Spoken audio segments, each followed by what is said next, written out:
वक्त की कमी की वजह से एक नर्सरी तौर पर ही बहुत सारे बड़े बड़े मौजूद से गुजरे, तो ये बात फिक्री है कि इसके ऊपर हर एक मौजूद के ऊपर बहुत बड़े बड़े सवाल हो सकते हैं, लेकिन इस प्रोग्राम का मकसद असल में ये है कि सेंसिटाइज किया जाए, इसकी अहमियत की तरफ रगबत दिलाई जाए, तो तभी जो है वो हर एक मौजूद ऐसा है जिसके ऊपर घंटों और हफ्तों जो है वो मोबाइल से हो सकती है और उसको समझने में भी इतनी वक्त लग सकता है। तो अभी सवाल जवाब की नशिस्त का आगाज करते हैं। आपसे मेरी गुजारिश है कि जो सवाल हो वो आज की जो हमारी प्रेजेंटेशन है इसी के मुताबिक हो और मुख्तसर हो, बाद में उसको अनटाइम होके दे। जी प्लीज कोई सवाल? जी इरशाद। चलिए अगर माइक को देखें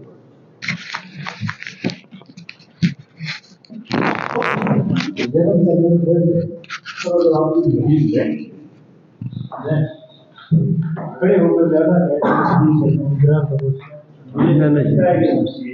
जब बंदा बैठ जाए तो फिर इसका मतलब है उसका पढ़ाने का बात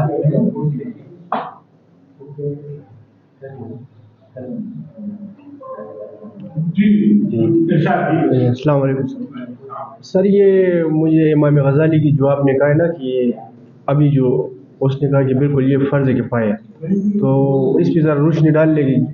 इससे पहले कि कोई कमी रह गई थी कि जी इमाम गज़ाली ने ये जो कहा कि ये फलसफा पढ़ना और मंतक पढ़ना जो है ये फर्ज़ किफ़ाया है, वो इसलिए कि सिर्फ चंद लोगों तक महदूद न रहे बल्कि आम लोग जो है वो भी इसको पढ़ें और इसकी समझने की कोशिश करें, ताकि अब आम आदमी जब थोड़ा बहुत भी इस पे पढ़ लेगा तो जो इल्म वाले हैं, जो इल्मुल कलाम वाले हैं, उनकी बात उसकी समझ में आना शुरू हो जाएगी। तो शायद इसलिए उन्होंने कहा कि भाई ये फ़र्ज़ किफ़ाया है, यानी कोशिश तो ये होनी चाहिए कि कुछ तो लोग लाजमी इस पे काम करें और बाकी भी इतना तो हो के इसमें शामिल हो सकें। तो मैं तो उसका शायद ये मतलब समझता हूँ। जी इरशाद।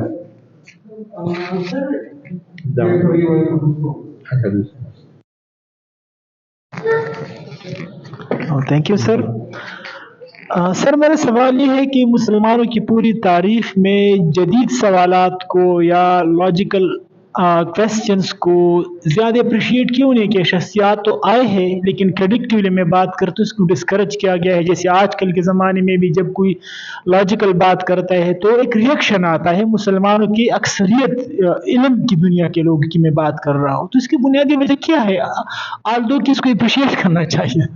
यानी यूनिवर्सिटी में बैठ कर और बातें करते हुए आप भी रिलैक्टेंट हैं, मैं भी हूँ, तो इसकी वजह क्या है सर?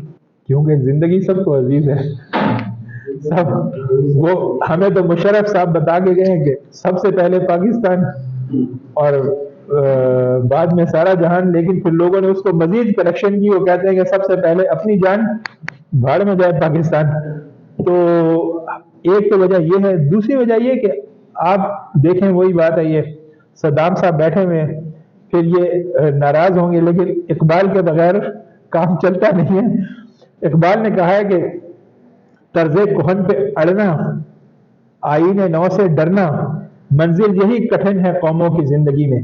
तो ये जो इनर्शिया का लॉ है ना, शायद आपने फिजिक्स में पढ़ा होगा कि लॉ ऑफ इनर्शिया ये है कि हर चीज अपनी हालत सुकून या हालत हरकत में बरकरार रखने की कोशिश करती है। तो इनर्शिया का लॉ में बताता है जो चीज जिस हालत में है वो चाहती ये है, मादे की ये क्वालिटी है कि वो अपनी जगह पर जिस हालत में उसमें रहना चाहता है। आप बस में बैठे हुए हैं और बस अचानक चलती है तो बस तो चल पड़ती है, तो आप आगे आप पीछे इस तरह गिर जाते हैं। क्यों कि आपका जिस्म सुकून में रहना चाहता है अपनी पिछली हालत में। चलती हुई बस अचानक रुक जाए तो हम आगे गिर जाते हैं, क्योंकि हमारा चलता है जिस्म चलते रहना चाहता है। तो ये तो एक कॉमन सी एग्जाम्पल है। शायद मादे की ये खसूसियत है कि वो पुराने तर्ज पर रहना समझता है, क्योंकि ये तो मादे की बात है ना, ये तो मैटर का काम है कि वो इनर्शिया को फील करता है, लॉ ऑफ इनर्शिया ओबे करता है। तो हमारे साथ भी यही इशू है, और ये सिर्फ हमारे साथ नहीं है, क्रिश्चियंस में भी यही काम हुआ, यहूदियों में भी यही काम हुआ, हिंदुओं में भी यही काम हुआ। तो जहां जहां कहीं इल्म वाले हैं तो वो फिर अमूमन ये कोशिश करते हैं खास तौर पे कि कोई नई बात जब बीच में आती है तो उसकी एक्सेप्टेंस बड़ी कम होती है। اور لوگوں کو بہت قربانیاں دے کر پھر اس نئی بات کو منوانا پڑتا ہے. تو یہ قربانیاں دینے کا جب تک ہم حوصلہ پیدا نہیں کریں گے تو تب تک یہ کام نہیں ہوگا. اب آپ دیکھیں نا, یہاں پہ جو نئی بات کرتا ہے تو پھر آخر کار اس کو یہاں سے جلا وطن ہو کے کینیڈا جا کے بیٹھنا پڑتا ہے تاکہ جان کی امان ملے. ہم تو خیر چلو, وہ کہتا تھا مصطفیٰ زیدی کہ ہم تو آسی ہیں, ہم تو گندے ہیں, ان سے پوچھو جو ان کے بندے ہیں کہ ان کے ساتھ کیا گزر رہی ہے. تو بھائی ہماری تو چلو بہت خراب حالت ہے وہ ہے, لیکن یہ انڈیا والی جو دنیا کی سب سے بڑی جمہوریت ہے, وہاں سے ڈاکٹر ذاکر نائک کیوں باہر چلے گئے ہیں؟ ان کو بھی تو بھاگنا پڑا نا. تو یہ معاملے ہر جگہ ہیں اور شاید انسانی مزاج اس طرح کا ہے. تو اس کو بدلنا بھی ہوگا, ایک ڈائیورسٹی, ایک ایکسیپٹنس لوگوں کے لیے پیدا کرنی پڑے گی کہ ہم اس ڈائیورسٹی کو ایکسیپٹ کریں گے. ہمارے علاوہ بھی کوئی کچھ سوچ سکتا ہے, شاید ایسی بات ہے. جی ارشاد. السلام علیکم. سناؤ. آڈینس کو سر نے میرا حوالہ دیا تو مزید تعارف کی ضرورت نہیں ہے. Being a humble student of doctor Zaigham, سوال ممکن نہیں ہے بیکاز جو موضوع ہے آج کا, سر نے بہت ہی کم وقت میں اتنے جامع طریقے سے اس کو وائنڈ اپ کیا, اور ایک میرے لیے ایک انٹروڈکشن تھی اس موضوع کو لے کر. ایک being a naive humble student of philosophy, ابھی جو میں نے تو یہ اسی ڈسکورس میں ایک ایڈیشن ہوئی آج کی. تو کوشچن نہیں ہے, ایک اپریسیشن کا, وہی اقبال والی بات میں کروں تو خاکمبا دہن کہ ہم اس موضوع پہ بات کر سکیں, لیکن آپ نے انٹروڈکشن کروائی اس موضوع کے حوالے سے. اور ہم چیلنجز کی بات کر رہے ہیں, انٹلیکچوئل چیلنجز کی, وہ دوسری دنیا کی باتیں ہیں. ہم تو مکاتب فکر کے بھی نہیں, ہم تو فرقوں کے آسیب میں جو ہے پل رہے ہیں. آپ تو بات کر رہے ہیں کہ فلسفہ, ایگزسٹینشلزم ورسز ریلیجن, اجتماعی مذہب اور جو تقابلی مقابلے تھے, ہم تو فرقوں کے جو ہے قدغن سے نہیں نکل پا رہے. اس ماحول میں اس طرح کے موضوعات ارینج کرنا کسی بھی جو ہے ایک بڑے I just love that audacity you have, کہ ابھی آپ انٹروڈکشن, اور وہی بات ہے کہ اسی علم کلام کو جو ہے آپ نے ایک ماڈرن شیپ دی ہے, coming towards a bit of a suggestion, and that could be a counter question جو میرا ارائز ہو رہا ہے آج, کہ اس زمانے میں جو آپ نے ابھی ہسٹری تھوڑی ہمیں دکھائی, تو مجھے تو وہ دور انلائٹنڈ لگا as compare to the age we are living in, کہ کس موضوعات پہ بحثیں ہو چکی ہیں. That was truly astonishing for me کہ یہ موضوعات ڈسکس بھی ہوئے ہیں اور وہ لوگ زندہ بھی بچے ہیں اور ان کو دوبارہ جو ہے منظر عام پہ بھی لایا گیا. So hats off to those people. آج کل کی اگر ہم بات کریں تو فار ایگزامپل وہی not to be quoted but Ghamidi Sahab being a humble follower of him, just about for these topics, تو کوئی آج کا طالب علم, Ghamidi Sahab is too modern for the fundamentalist and he is too fundamentalist for the moderns. مذہبی لوگ ان کو کافر بولتے ہیں اور لبرلز ان کو جو ہے اسلام کا میک اپ آرٹسٹ بولتے ہیں کہ پیچھے دیوار وہی ہے اور وہ اس کے اوپر پینٹ مل رہے ہیں. تو اب ایسے بندے کا جو چیلنج ہے آپ کے سامنے ہے کہ ایک ملک سے دوسرے ملک, تیسرے ملک, جو ان کا موڈریٹر تھا ان کو منہ میں رکھ کے گولی ماری گئی تھی پنجاب میں, جو ان کے پروگرام ارینج کرواتے تھے, ٹھیک ہے, تو وہ آج بھی معذوری کی حالت میں وہ زندگی گزار رہے ہیں. تو اس کے بعد انہوں نے فیصلہ کیا ملیشیا جانے کا, اور اس طرح بھی آج کل وہ امریکہ سے ہے. تو آج کا کوئی اسٹوڈنٹ اس کا متحمل ہو سکتا ہے کہ وہ ایک اس ڈسکورس کو آگے لے کر چل سکے, بھلے وہ فلاسفی کا اسٹوڈنٹ ہو یا سائنس کا ہو یا مذہب کا ہو. تو that doesn't seem something practical to me. آپ سے میرا آخر میں کوشچن یہ ہے کہ وڈ یو سجیسٹ کہ اس راستے پہ کوئی جو ہے امید ہے کسی اسٹوڈنٹ کے لیے, کسی اگر نہیں ہے تو پھر اس کا جواب دیں, ٹھیک ہے. اور میری سجیشن یہ ہے, تجویز یہ ہے کہ it's all about logical satisfaction, کہ اس ٹائم بھی مباحث ہوئے, نتائج پہ لوگ اپنی لاجیکل سیٹسفیکشن پہ ہی پہنچے ہیں. آج بھی وہی ہمارے پاس ایک رستہ ہے, اور جو آپ اس طرف اس موضوع پہ مزید ہونی چاہیے اور بحث رکنی نہیں چاہیے. باقی جو ہے وہی بات ہے. تو آپ یہ بتائیں کہ اس رستے پہ کچھ نہ کچھ آپ سمجھتے ہیں کہ چلنا چاہیے. ہے. میں تو thank you for taking time. یہ تھوڑا سا ایک مکسڈ سا اوپینین تھا, کوشچن بھی نہیں تھا, سجیشن بھی نہیں تھی, just I could open up my heart. یہ اسی طرح ہوتا ہے جو صدام صاحب, مجھے یہ فخر حاصل ہے کہ میں ان کے استادوں میں سے ایک ٹیچر رہا ہوں. یہ ہمارے ڈپارٹمنٹ کے گولڈ میڈلسٹ بھی تھے, اس کے بعد قائد اعظم سے انہوں نے ایم فل بھی کیا ہے, اور بہت اچھے پڑھنے سوچنے والے آدمی ہیں. اور پھر جب آدمی نیا جوان بھی ہو اور مطالعہ بھی ہو اس کا, اور اس طرح معاشرے میں ایک مسئلے بھی دیکھے, تو اس کے جذبات زیادہ ہوتے ہیں, اور وہ ان کا اظہار پھر اسی طرح کرتا ہے. تو آپ کی بات بالکل ٹھیک ہے کہ اگر ساری اپریسیشن کے لیے آپ کا بہت شکریہ کہ آپ نے کہا کہ کیا یہ ممکن ہے کہ کوئی آج کل اس ماحول میں اس طرح کا کام کرے. تو بات وہی ہے جو شاعر جو ہے وہ 2 مصروں میں بات کر دیتا ہے. تو ناصر کاظمی نے کہا تھا کہ وقت اچھا بھی آئے گا ناصر, غم نہ کر زندگی پڑی ہے ابھی. تو ہمارے تو سائے لمبے ہونے لگے ہیں, لیکن آپ ماشاءاللہ چڑھتے سورج ہیں. انشاءاللہ کچھ دن کی بات ہے, یہ بہت زیادہ وقت نہیں لے گا. جس طرح ہمارے نوجوان بہتری کی طرف آ رہے ہیں, سننے کی طرف آ رہے ہیں, لاجک کی طرف آ رہے ہیں, ایک ضرورت کیا ہے کہ ہمیں چاہیے کہ ہم علمی بات مناسب لفظوں میں بتائیں, تانے بازی نہ ہو, گالی گلوچ نہ ہو, کسی کے اوپر شدید وہ کیا کہتے ہیں برے لفظ نہ ہو. تو اچھے الفاظ میں اگر ہم بات کرتے رہیں تو انشاءاللہ امید ہے کہ گنجائش نکلے گی, اور گیون دیٹ کے پیچھے اس کے ہمارے علمی دلیل بھی ہو اور وہ ہمارا مطالعہ بھی اس کے پیچھے ہو, تو یہ کام انشاءاللہ آگے بڑھے گا. اب دیکھیں یہ اس کی ایک چھوٹی سی مثال ہے. آج ہم نے یہ کیا, اس سے پہلے انہوں نے کیا تھا وائی فلاسفی, اور آپ کا تھا ماڈرنزم پہ. اب ماڈرنزم ایسی اصطلاح ہے کہ لوگ میٹیریلزم پہ, میٹیریلزم پہ انہوں نے ڈسکشن کی, کافی سارے لوگ تھے, اور شکر ہے کہ ابھی تک موجود ہے, زندہ ہیں. تو الحمدللہ یہ چیزیں آہستہ آہستہ بڑھ رہی ہیں. آپ یوٹیوب پہ جائیں تو آپ کو اب پہلے وہ کہتے ہیں نا, وہ پھر وہی بات اقبال یاد آ جاتا ہے کہ گئے دن کے تنہا تھا میں انجمن میں, یہاں اب میرے رازداں اور بھی ہیں. تو آپ کھولیں, اور that is flooding with this type of ideas nowadays, even in Urdu, and sometimes you will find them in Pashto as well, Pashto اور other languages, پنجابی میں. تو لوگ کام کر رہے ہیں, آہستہ آہستہ یہ معاشرہ کھلے گا خدا نے چاہا تو. کوئی وقت آئے گا جب اگر سرکار کی سرپرستی مل گئی تو پھر تو انشاءاللہ بہت تیزی سے ترقی ہوگی.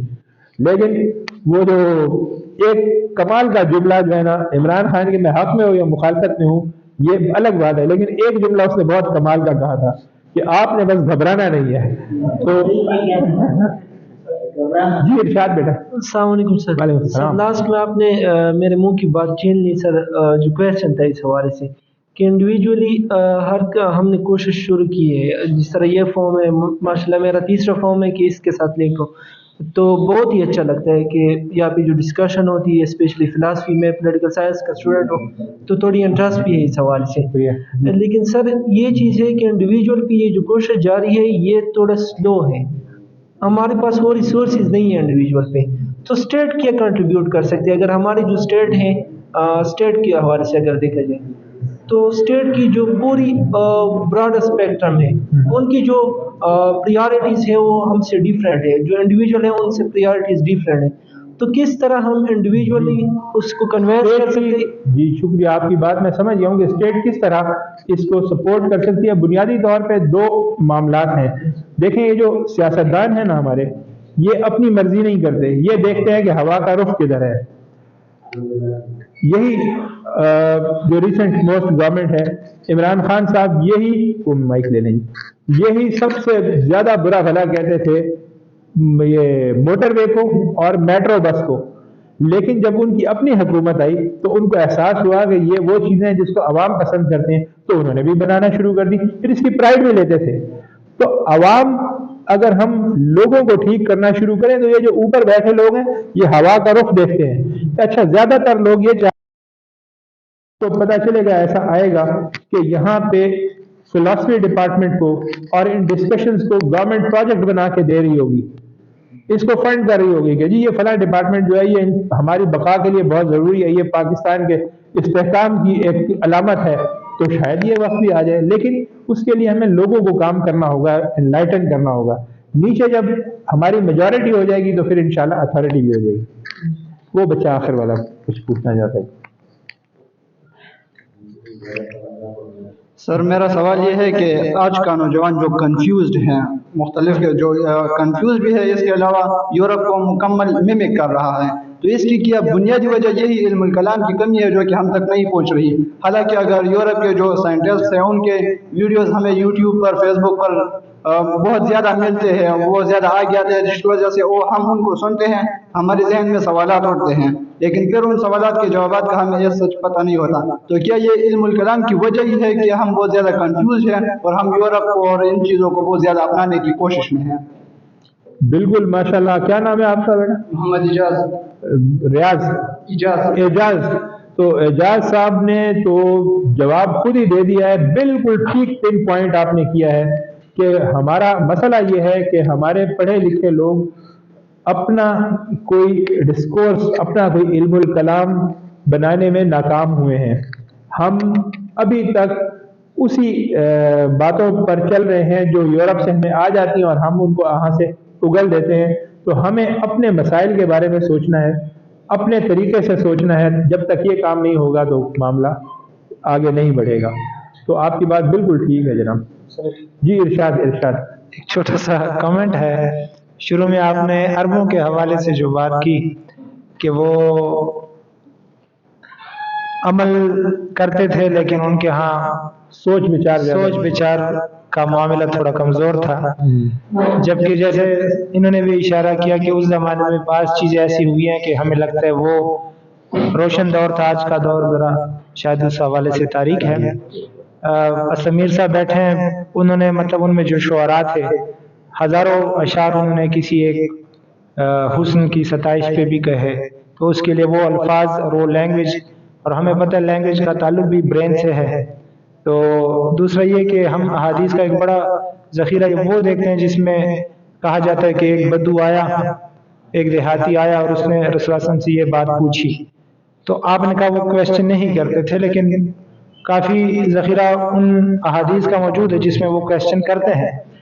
پھر رسول اللہ صلی اللہ علیہ وسلم نے کئی صحابہ کو کئی مواقع پہ بتایا کہ حدیث کے بارے میں یا علم کے بارے میں تمہاری حرص دیکھ کے مجھے اندازہ تھا کہ تم یہ سوال کرو گے۔ قیامت کے بارے میں انہوں نے پوچھا، دجال کے بارے میں پوچھا، اور بھی بہت ساری چیز، قیامت کب آئے گی اور آخرت کیسی ہوگی اور وغیرہ وغیرہ۔ تو یہ کمنٹس تھوڑا سویپنگ کمنٹس نہیں ہوگا کیا کہ شاید بالکل آپ کی بات درست ہے جی کہ سویپنگ اسٹیٹمنٹس نہیں دینی چاہیے، مجھے بھی خیال رکھنا چاہیے تھا۔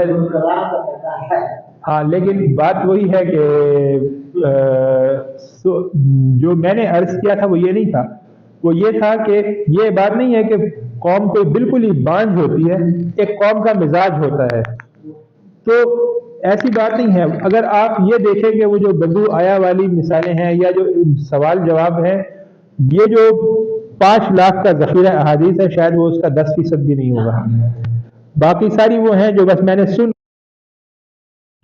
ایک بات، دوسری بات یہ کہ وہاں پر جو بات میں نے عرض کیا کہ اختلاف کی وجوہات یہ تھی کہ بال کی کھال نکالنے والی بات کسی میں بھی نہیں تھی۔ انہوں نے سوال کیا، رسول اللہ صلی اللہ علیہ وسلم نے جواب دے دیا، تو کراس کویسچننگ نہیں۔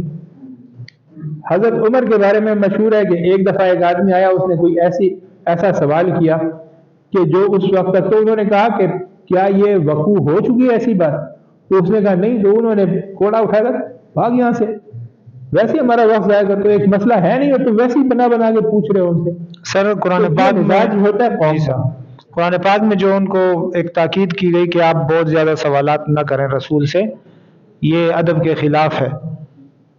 तो आपके इल्म में होगा ये ऐसा? सर आप असमीर साहब बता सकते हैं।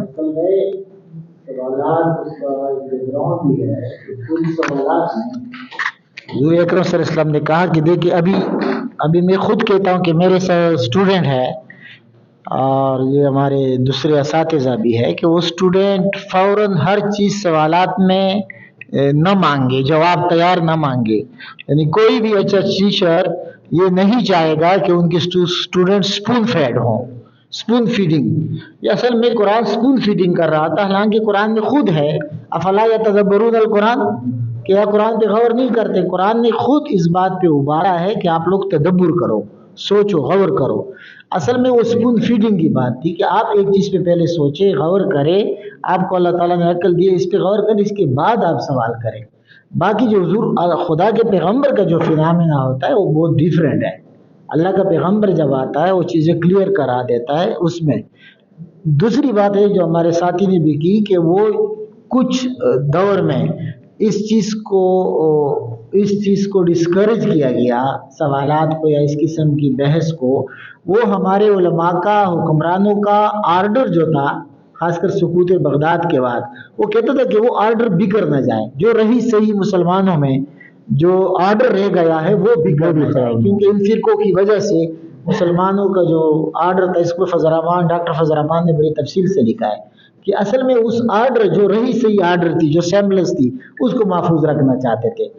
और अभी जो अरब और ईरान का है, जाहिर है कि उनका मिजाज इस तरह नहीं था।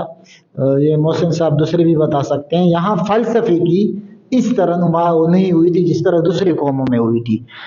फ़लस्तीन के इलाके में भी, दूसरी जगह कौमों में भी, अरबों में फ़लसफ़ा नहीं था, तो इसलिए उनका ये मिजाज न था। लेकिन ये अरबों पे जो इल्ज़ामात लगाए गए वो बाद में बनु अब्बास के दौर में जो ईरानियों और अरबों के दरमियान जो चश्मक बढ़ी और जो उनमें इख्तिलाफात बढ़े, उनकी वजह से उसको बैक प्रोजेक्ट भी किया गया। यानी वहाँ की बात थी और पीछे वालों पे भी उन्होंने मुंतबिक कर दी। ये इसमें एक बड़ी बात थी। और मेरे ख्याल में ये आपने माशाल्लाह आपने बड़े दिलनवाज तरीके से मुस्कुराहट के साथ, हमारी तो गन गरज होती है मोहसिन वगैरह की, तो आपने बड़े दिल नवाज, आपकी मुस्कुराहट, उसके हम पहले से असीर हैं। तो इस चीज़ को मेरे ख्याल में आगे भी बढ़ाया जाए। इस पे इमाम गजाली पे अलग एक सेशन हो, राजी पे अलग एक सेशन हो, दूसरे पे हो, और उसका पूरा, क्योंकि इमाम शिबली नोमानी को उसका इतना मवाद मौजूद नहीं था। जब वो किताब लिख रहे थे उसने खुद एतराफ़ किया है कि मेरे पास इतनी किताबें नहीं थी, उसको बड़ी तलाश की। तो अब इस पे बड़ा ज़बरदस्त काम हुआ है। और ईसाइयों में जो इल्म कलाम बड़ा, सेंट अगस्टाइन और सेंट एक्विनिस, उस पर भी थोड़ा सा एक नशिस्त हो तो। लेकिन इब्तिदा बड़ी अच्छी हुई है, इधर हो रहा है, हम सब महफूज भी हैं अल्हम्दुलिल्लाह, तो ये बहुत बड़ी बात है जी। ये सर इसमें जो इन्होंने बताया ना, इस पे इकबाल का भी व्यू है और फिर खास तौर पे प्रोफेसर यूसुफ चिश्ती ने इस पे बड़ी तफसील से लिखा। तो कैफ साहब ने सवाल किया कि अरबों का जो आपने कहा कि उनका अमली मामला ज़्यादा था और इल्मी मामला कम था, तो वो बहुत सारे जो दलाइल देते हैं उसमें वो यही कहते हैं कि एक तरफ रोमन एम्पायर थी, एक तरफ पर्शियन एम्पायर थी, फिर हिंदुस्तान था। तो आप देखिए वहाँ फिक्र की सदियों की तारीख है, सदियों की भी नहीं बल्कि हज़ारों साल की तारीख। अरबों की फिक्री तारीख न होने के बराबर है। अरबों के यहाँ लिसानियात में बहुत महारत थी, वो इसमें थे, लेकिन उनका जो मामला फिक्र के हवाले से आता है तो वो एज अ होल उनकी बड़ी अमली ज़िंदगी थी। और फिर दूसरी बात ये है कि जो इल्म और इसका मामला होता है ये तो लेजर मांगता है, सबसे इम्पोर्टेंट। ये वही बात जो हमने उसमें टाइम भी है जो लिखी है। तो अब सर जब बड़ी तहजीबें बनती है ना, तो उसी में लेजर आ सकता है ना, उसी में डिवीजन ऑफ लेबर होता है। तो कुछ ऐसा तबका वजूद आता है जो डेडिकेटेडली इस काम के लिए बैठता है। तो जब वो बैठता है तो फिर ये मामला शुरू होते हैं।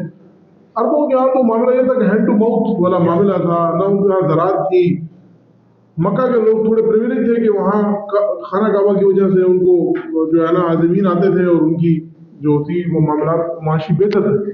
अदरवाइज जो अरबों का ऐसा मामला था वो तो कुछ इतना अच्छा नहीं जो था, दीगर आसपास के कबाइल थे वो सब बिल्कुल। और ना हमें कोई ऐसा लिटरेचर मिलता है। आप उसके मुकाबले में आप देखें तो रोमन्स का बहुत पुराना और बहुत आला लिटरेचर मिस्र का, अलेक्जेंड्रिया का और इस हवाले से मिलता है, लेकिन ईरानियों का लिटरेचर है हर तो ईरानियों का तो फिर और फिर उसका तबाही है। दूसरा हाँ, जब यानी अब्बासी दौर में अमन आ गया और खुशहाली आ गई तो फिर लोगों ने वो शुरू किया, ये बात ठीक है। सर दूसरी बात ये कि ये जो बड़े बड़े हदीस के जो इमाम हैं आप देखें वो भी ज़्यादातर पर्शियन ओरिजिन से फिर उनका ताल्लुक है ना, ठीक है। तो वो फिर उन्होंने जो बड़ा काम जो जिनके खुद हवाला दे रहे थे वो तो क्रेडिट अरबों से ज़्यादा तुर्कों और ईरानियों का क्रेडिट था फिर उनका। हाँ, कोई समरकंदी है और कोई खुरासानी है और कोई बुखारा से तूस के है इमाम बुखारी साहब है, निशापुर से ताल्लुक रखने वाले इमाम मुस्लिम थे, तिरमिज़ी साहब आप सोचें किधर के थे, तरमस के थे। तो ये मामला थे जी।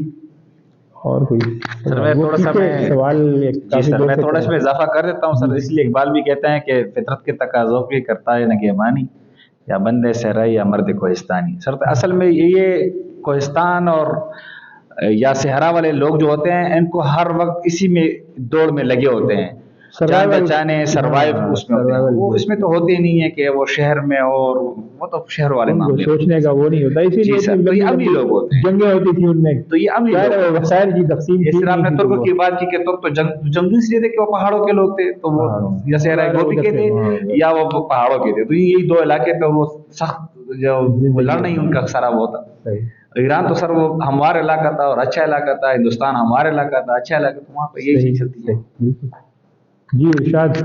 जी सर आपने इल्म कलाम का जो टर्म है ना सर, ये यूजुअली इस्लामिक फ़िलासफ़ी में जो आम जो एक कल्चर है, तो ये इस्लाम के फ़िलोसॉफ़िकल साइड के लिए यूज़ होता है। इस्लाम का जो फ़िलोसॉफ़िकल बेस है उसके लिए ये इल्मुल कलाम वाला टर्म यूज़ होता है यूजुअली, यानी ऑर्थोडॉक्सी में उसका लिटरेचर ऐसा है। सही।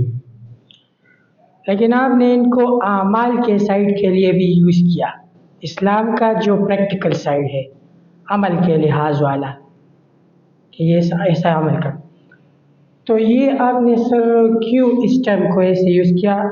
आपके ख़्याल में ये इल्मुल कलाम या इल्मुल फ़िक़्ह जो आम तौर पर इस्लामिक लिटरेचर में है, इल्मुल फ़िक़्ह इस्लाम के प्रैक्टिकल साइड के लिए यूज़ होता है, आपने दोनों को एक मीनिंग में यूज़ किया, प्रैक्टिकल साइड और फिलोसॉफिकल साइड को एक टर्म या नाम दे दिया इल्मुल कलाम का नाम। तो ये आपने क्यों इस्लामिक ऑर्थोडॉक्सी के टर्मिनोलॉजी को चेंज करके एक ही टर्म के साथ दोनों को डिस्कस कर दिया, इस्लाम के प्रैक्टिकल साइड को भी और इस्लाम के फिलोसॉफिकल साइड को भी? आपकी बात दुरुस्त है। असल में जो तकसीम मैंने अर्ज की उसमें एक तो ये है जी लगा हुआ सर, माइक लगा हुआ, तो मैं तो माइक में खुद कफील हूँ। हाँ, तो इस्लामी फ़िक़्ही साइड बिल्कुल दुरुस्त है। एक है फ़िक़्ह की तरतीब तदवीन, उसका जमा करना, उसमें से इस्तिंबात करना। फिर दूसरे हैं उसमें बहसें मुख्तलिफ बहूस जो हुई, मुख्तलिफ जो फ़िक़्ह के उलमा थे उनके दरमियान आपस में जो इख्तलाफात हुए, तो उन इख्तलाफात को जो नरेट किया गया, तो एक उसको कहा कि ये एक इल्म कलाम है, और दूसरा बुनियाद ये कि जहाँ पे जब ये यूनानी फ़लसफ़ा आया और तर्जुमा हुआ और उस पर बहस शुरू हुई और उसके मुख्तलिफ मसाइल पर, तो दूसरा ये इल्म कलाम है।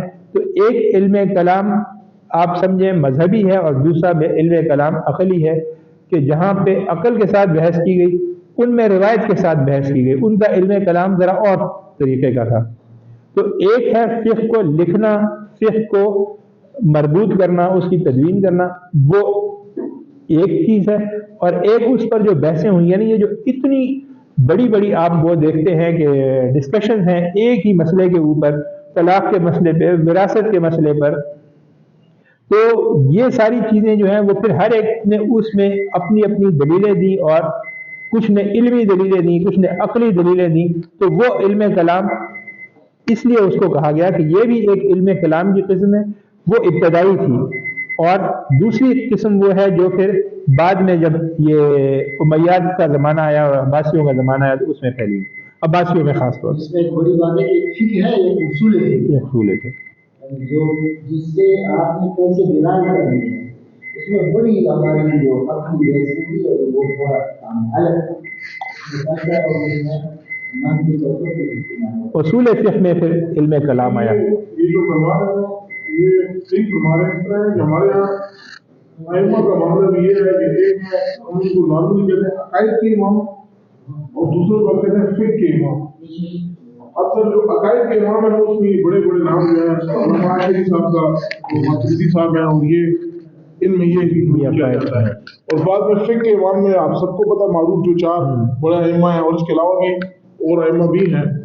تو یہ ان کے ذہن میں یہ تھا کہ شاید علم الکلام پہلے سے بحث کرتا ہے، دوسرے سے بحث نہیں کرتا. حالانکہ آپ دیکھیں تو بعد میں جو امام حنیفہ پہ خاص طور پہ اعتراضات ہوئے ہیں، ان سے تو یہ اعتراض ہوا کہ یہ تو علم الکلام کا بندہ ہے، یہ تو فقہ کا بندہ نہیں ہے. یعنی اس نے جو اصول استنباط کیے ہیں، اس نے تو نئے نئے باتیں بتا دی ہیں، نئے نئے اصول بنا دیے ہیں نا. تو اصل میں علم الکلام کیا چیز ہے؟ علم الکلام بیسیکلی اپنے بلیفز کو اپنی ایج کے ساتھ کمپیٹیبل بنانے کی ایک ایفرٹ تھی. واہ، تو اس کا نام علم الکلام تھا. اور اس کی مثال جب مسلمان آئے تو اس سے پہلے بھی موجود تھی. جو اس کو وہ کیسے موجود تھی؟ وہ تھی جو کرسچن اسکولاسٹسزم ہے. تو ہمارا جو اسکولاسٹسزم ہے، علم الکلام کو ایک بہت خوبصورت نام نکل آیا، تو لہٰذا تو اس کو آپ مسلم اسکولاسٹسزم بھی کہہ سکتے ہیں کہ وہ ان کے ہاں بھی یہی ایفرٹ تھی کہ کس طرح جو گریک تھاٹ ہے اس کو کمپیٹیبل بنایا جائے کرسچینٹی کے ساتھ. لیکن پھر لاسٹ جو میرا اس پہ سر وہ جو سبمیشن ہے عمل ہوئی ہے کہ مسلمان اس سے آگے گئے. مسلمانوں کے یہاں پھر آپ اوریجنلٹی بھی دیکھتے ہیں. یعنی وہاں تو یہ ہوا کہ سینٹ تھامس صاحب ارسطو صاحب کے اتنے مداح ہوئے کہ انہوں نے اصل میں کرسچن ریلیجن کو ارسطاٹل کے جو پیریپیٹیٹک سسٹم تھا اس میں سیٹ کر دیا. اس کے مقابلے میں ہمارے ہاں تو بڑی کریٹو کام ہوا. یعنی جو غزالی صاحب کا کام ہوا وہ تو شاندار کام ہے نا. اس کے علاوہ بھی جو اور مباحث اور جو علم الکلام کے ائمہ ہیں، ان کے اگر دقت نظر سے ان کا مطالعہ کیا جائے تو بڑے نوول آئیڈیاز. تو فار ایگزامپل سر میں ایک صرف ریفرنس دے کے اس کو کنکلوڈ اپنی باتوں کروں گا کہ وہ ڈیوڈ ہیوم جدید دور کا سب سے بڑا فلسفی سمجھے جاتے ہیں.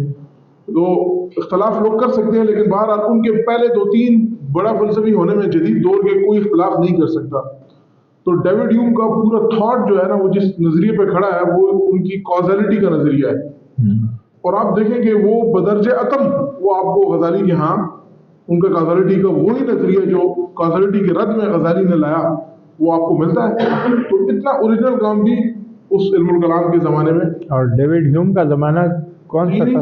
18ویں صدی. 18ویں صدی. اور یعنی اس نے غزالی سے چیزیں لی اور اس کو بہرحال ریفرنس نہیں دیا، اس کا یہ شاید ریفر نہیں کیا اس کو. یہ امام ابن تیمیہ کی بڑی صحیح کتاب ہے، درء تراض العقل و نقل. عقل اور نقل میں جو تعارض ہے، اس میں جو کنفلکٹ ہے، اس کو دور کرنا. اس کی کئی والیومز میں بڑی ضخیم کتاب ہے. یعنی ہمارے ہاں اتنا بڑا عام علماء اس طرح نہیں تھے، وہ اس کی کوشش کرتے تھے اور اس پہ بڑا کام ہوا ہے. اور یہ جس طرح کے دوسرے ہیں اس پہ امام ابن تیمیہ جیسا عالم جو عام طور پر روایت پرست سمجھا جاتا ہے، اس کی اس پہ بڑی ضخیم کتاب ہے. اس پہ پورشن اس کے انگریزی میں ترجمے ہوئے ہیں. درء تعارض العقل و نقل. عقل اور نقل میں جو تعارض ہے، اس میں جو کنفلکٹ ہے، اس کو کیسے دور کیا جائے. کیا ہوا؟ تو میرا خیال ہے کہ آپ تو کچھ کر دیں گے جی جی. آپ کا ایک اور ہوگا. اچھا، وہ میں نے دیکھا نہیں. میں نے تو سبحان اللہ، آپ نے تو شائع بھی کر دیا میرا نام جناب. लेकिन नहीं, अब मेरे लिए आसान है इंशाल्लाह। आज मैं बहुत जी सर, परेशान था, तो अब इंशाल्लाह इतना नहीं होगा। आप सबका बहुत शुक्रिया, आप लोग अपने इतनी बिजी शेड्यूल से टाइम निकाल के तशरीफ लाए। सर का भी खास तौर पे शुक्रगुजार है जो उनकी अपनी इतनी बिजी स्केड्यूल था, लेकिन हमारे जो फ्यूचरिस्टिक फोरम के साथियों के इसरार पर सर ने हामी भरी के वो ये आज का प्रोग्राम है वो ये करेंगे। तो सर के हम खास तौर पे सर शाही शुक्रगुजार हैं। इसे आखिर में जो है वो समीर साहब से मेरी दरख्वास्त होगी कि खैर सर आप रस्मी तौर पर भी अगर एक कंक्लूड कर देंगे तो हमारे इनायत होगी आपकी। और सर दूसरा प्रोग्राम इंशाल्लाह अगला प्रोग्राम जो है वो खालिद लतीफ़ कैफ साहब का होगा और वो चाइनीज़ थॉट पर होगा। तो इंशाल्लाह उसकी जो तारीख है वो फिक्स फिर सबसे आगाह कर दी जाएगी। तो आप सबसे ये भी गुजारिश है कि आप खुद भी आएँ और अपने साथ ज़रा इसको प्रमोट करें, क्योंकि कुछ मैं इसकी एग्जांपल ऐसे देता हूँ कि दो तरह के काम होते हैं। एक काम होते हैं कि जो उतराई होती है, खुद ही इंसान की तरफ माइल होता है, और एक होता है जो चढ़ाई होती है, उसकी तरफ माइल नहीं होना पड़ता बल्कि उसके लिए एक्टिव फोर्स लगानी पड़ती है। तो ये काम भी जो है ऐसा ही है कि इसके लिए थोड़ा सा एफर्ट आपको करनी पड़ेगी। तो आप सबसे गुजारिश है कि जब आप इसको देखें तो इसको अपने हल्के में वो करें और अपने साथ कोशिश करें कि अपने जो इंटरेस्टेड साथी हैं उनको भी इसको इन्फॉर्म करें। समीर साहब बस आप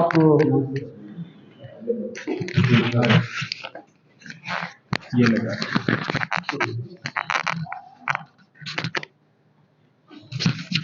प्रोफेसर ज़ेगम साहब के बाद तो कुछ कहना माशाल्लाह बड़ी अच्छी नशिस्त रही।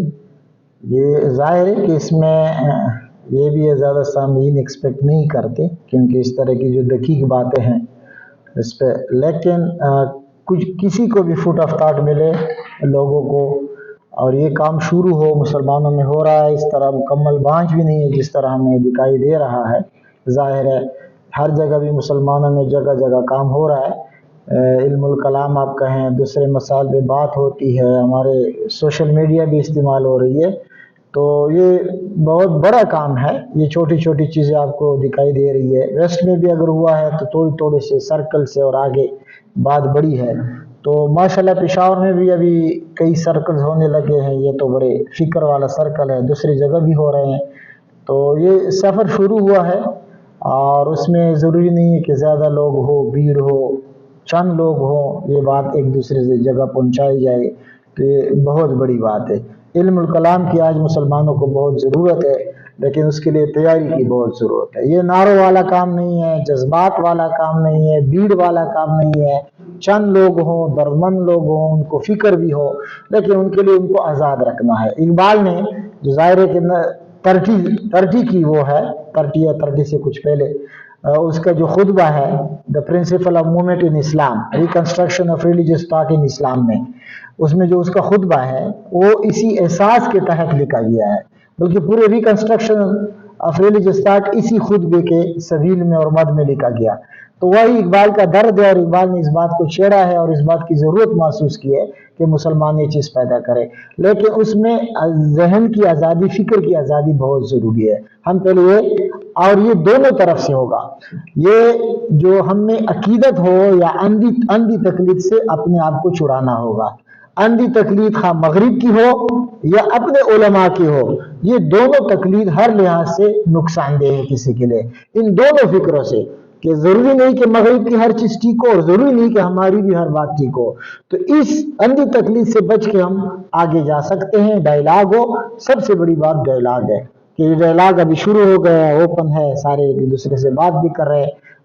और इसी तरह इसी इल्मुल कलाम की जो किताब है, ये एक सर्कल है, हम कोशिश कर रहे हैं किताब कहानी के नाम से, हल्का अरबाब ज़ौक़ वाले कर रहे हैं। हर महीने होती है ब्रेन कॉलेज में, हर महीने की आखिरी सोमवार को, हर महीने की आखिरी सोमवार को मगरिब की नमाज के बाद ब्रेन इंस्टीट्यूट फेस 3 चौक में इसकी नशिस्त होती है। तो इस मरतबा मैंने इसलिए ये आपको बताया इस मरतबा 27 तारीख को आ रही है मंडे को, तो उसमें भी ज़ेगम साहब जो इल्मुल कलाम की जो किताब है शिबली नोमानी की, इस पे वो बात करेंगे। तो आप भी उनके लिए पहले ज़हनी तौर पर तैयार होंगे और ज़ाहिर है कि वो भी थोड़े से ज़्यादा जैसे आप सबको इनवाइट किया जाता है, दूसरे दोस्तों को भी बताएं और इंशाल्लाह ये सिलसिला जारी रहेगा वक्फे वक्फे से। आप लोगों का बहुत शुक्रिया, आपने ये अरेंज किया फ्यूचरिस्टिक वाले ने। शुक्रिया।